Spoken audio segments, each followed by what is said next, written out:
O segredo que enlouquece. Falar sobre segredos é muito interessante, pois traz uma vastidão de diferentes pontos de vista. Na nossa formação em terapia de família e casal, nós temos algumas aulas sobre segredos e em uma delas a gente trabalha um caso de uma família em que vários segredos giram em torno de um grande segredo, que vamos dizer que esse grande segredo é a viga mestra que sustenta outros segredos de alguns elementos daquele grupo. Para vocês que ainda não me conhecem, eu sou Denise Magalhães, psicóloga, diretora do ITF-MG, que é um centro de formação para terapeutas de família e casal. Aqui você estuda online, ao vivo e tem a opção de fazer estágio clínico escolar, seguido de supervisão, tudo no formato online.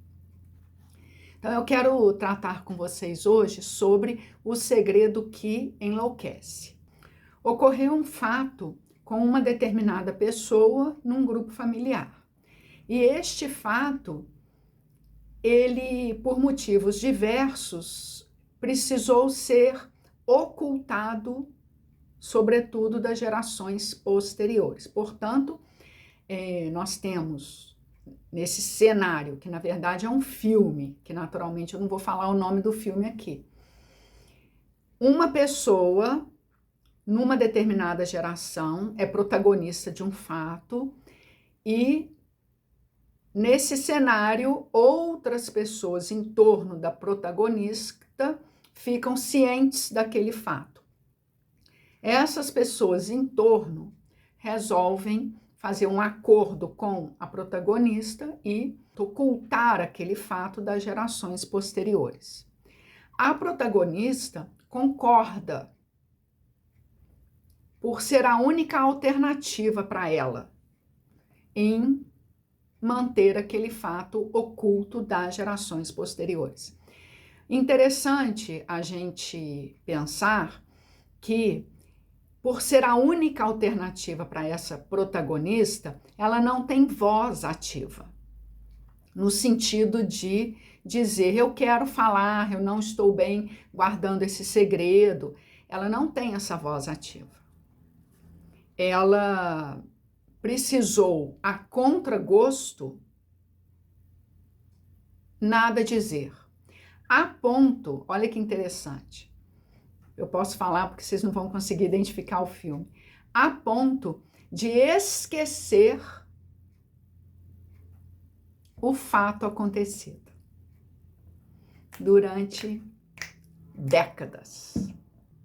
Então, essa protagonista, por reprimir o conteúdo que ela precisou fazer, ela acaba se tornando não uma pessoa louca com os ensimesmamentos que os loucos têm, mas essa protagonista fica uma pessoa esquisita. É natural, né, gente?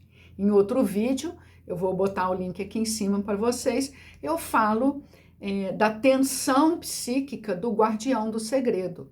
E essa protagonista, ela estende a tensão psíquica dela para guardar o segredo a ponto de ficar esquisita, uma pessoa estranha, cheia de características que lhe são próprias e tornam ela até um tanto quanto disfuncional no seu dia a dia. Bom, em torno desse segredo viga mestra, outros pequenos segredos vão se organizando em torno daquela viga mestra.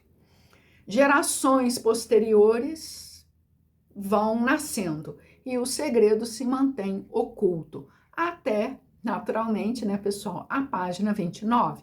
Porque quando a gente vira aquela página, porque a vida dá voltas que a gente não espera, aquele conteúdo, por vias secundárias, não pelo fato da protagonista lembrar dele, mas por outras vias, aquele conteúdo vem à tona.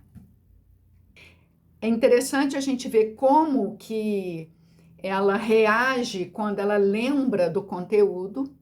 É uma forma um tanto quanto o quanto que ela fica surpresa, como se o fato dela ter esquecido daquele conteúdo tivesse feito com que ele não existisse.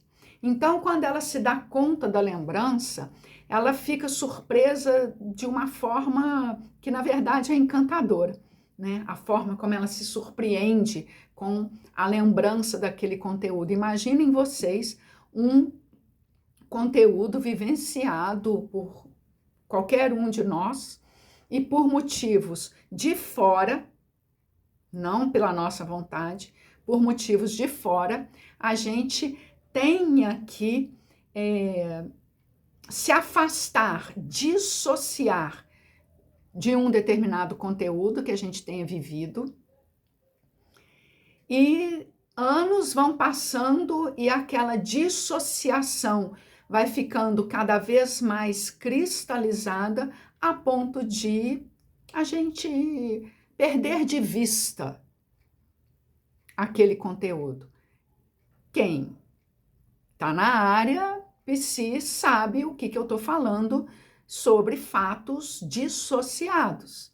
São fatos que ficam distantes da nossa representação, da nossa lembrança, do nosso vocabulário, da nossa narrativa, da nossa vida. É como se aquilo não tivesse existido.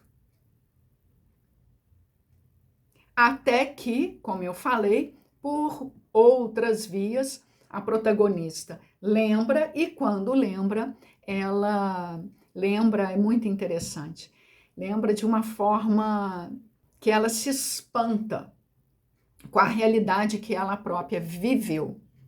E aí, gente, o filme vai acontecendo e ela reconecta, né, do distanciamento, da dissociação, ela reconecta com aquele conteúdo, aí sim ela não consegue mais guardar aquele conteúdo dos outros elementos que compactuaram com o segredo. Então, o filme traz para a gente uma forma muito interessante de como essa protagonista conta para os antigos membros do acordo, né, do segredo, como que ela vai contar sobre a reconsideração que ela fez por vias secundárias em relação àquele segredo. Só para deixar aqui para vocês, que não vai dar nenhum spoiler, ela conta da mesma forma esquisita que ela é. Mas há de ser assim, né? Se a gente parar para pensar, se você se torna uma pessoa esquisita por dissociar um conteúdo da sua realidade subjetiva, dissociar a ponto de fato de esquecer, um dia você se recorda, e porque se recorda e não cabe mais aquele conteúdo na sua contenção psíquica, você precisa falar, é claro que você vai falar da forma esquisita que é o seu único jeito de ser. E ela fala daquela forma esquisita, chocando as pessoas sem querer, não intencionalmente, mas porque ela não consegue elaborar para falar. Ela fala de uma forma expulsiva, como se fosse um vômito. E a gente vê, então, no final do filme, todo um grupo familiar que estava organizado em torno de um segredo viga-mestra, precisando se reorganizar em suas relações, em sua dinâmica, já que aquela viga-mestra ruiu.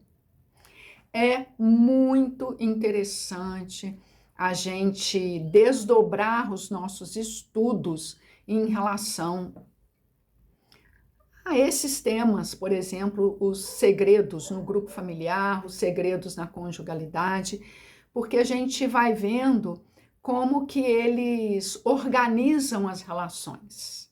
E as pessoas sustentam os segredos enquanto conseguem sustentar. Deixa aí para mim nos comentários se vocês